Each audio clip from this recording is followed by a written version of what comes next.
Yo, what's up, guys? What is going on? Hope everybody's doing well. Brighton versus Arsenal 1-0. Man, had it not been for that deflection shot on Baliba, this would have been a tie. This would have been a tie. And I don't know what happened with the Manchester City versus Nottingham Forest game. Another tie.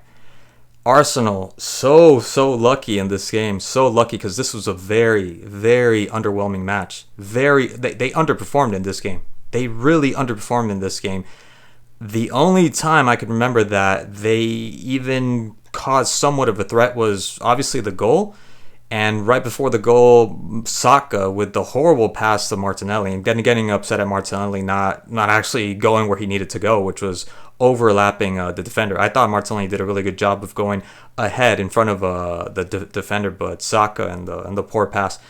After that, maybe the Kai Havertz, I think it was Declan Rice that ends up stealing the ball off of Baliba. This was in the second half. And then Baliba gets back because Kai Havertz is too slow to do anything. And maybe a shot to the stands, of course. There were really no attempts from Arsenal, barely any attempts. And I think it was just a matter of not having enough set pieces or the set pieces. There was one from, I don't know what he was trying to do. I think he was trying to score an Olympic goal, Declan Rice. But there just wasn't enough, 3-4 maybe corner kicks for Arsenal. Gabriel, he wasn't on point with the corner kicks because there was just no other way that Arsenal were going to score in this game. Saka, Martinelli. Do I even have to mention this guy, Gyökeres, which does nothing again? They're playing without a forward, right? Look, credit to him that he was scoring. He's coming off of a, few good matches that he's been scoring, but all in all, in general, I mean, as a whole, you guys have no striker. Honestly, he was giving away the ball like it was a trend. But look, he's contributing. In some way, he's still contributing, right? But this game, especially in the second half, there was no changes for Arsenal. There should have been some changes. There should have actually been some changes. Just like they took out Mitoma for Minta for the second half, which I thought was a mistake. But Minta coming in just increased the tempo. Mitoma was already having a good match, but Minta coming in was even better. He just increased their attack, which made it more threatening for Brighton. But Arsenal decided, no, we are not going to make any changes. And even when the changes did come in, which in my opinion came a little too late, Kai Havertz and Trossard had such a difficult time adjusting to the game. It took him a while.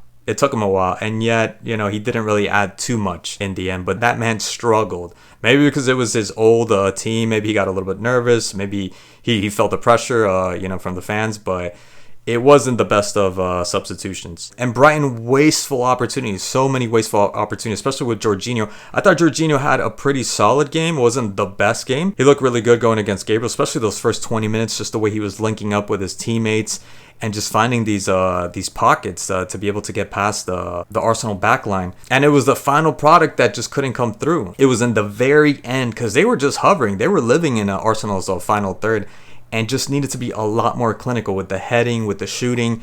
One of those, he ends up striking one of his teammates. And just some of the strikes also, I mean, they were on target, but, they gotta go in. Jorginho, they gotta go in. And I really enjoyed watching Jorginho play. He just looks so smooth and fluid when he's playing on and off the ball.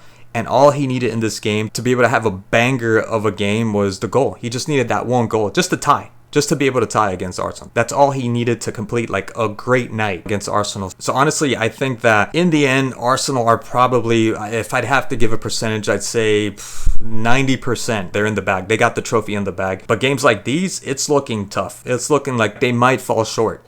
It could happen. It honestly could happen. Manchester City are not that far behind. And just watching them play like they did against Brighton, there remains a lot to be said. Because that was a very underperforming match from Arsenal. It's like they just couldn't conjure up anything. When Eza too, when Eza had the ball. And I'm not saying they had a horrible game. It was just, as a collective, it was just very underperforming, very underwhelming. Gyökeres didn't do anything. Martinelli, there were flashes here and there maybe. Saka, the goal and, every once in a while breaking free, but he was getting double teamed and just losing the ball. I would not be surprised if somebody else ends up beating Arsenal and just giving Manchester City the keys to be able to go all the way. But as everybody knows, Manchester City aren't all there. They're not in the best form, not by a long shot, so anything could happen. Anyways, guys, that's all I want to say. Just want to briefly touch on this game. And as always, thank you so much for watching, and I'll catch you guys in the next one.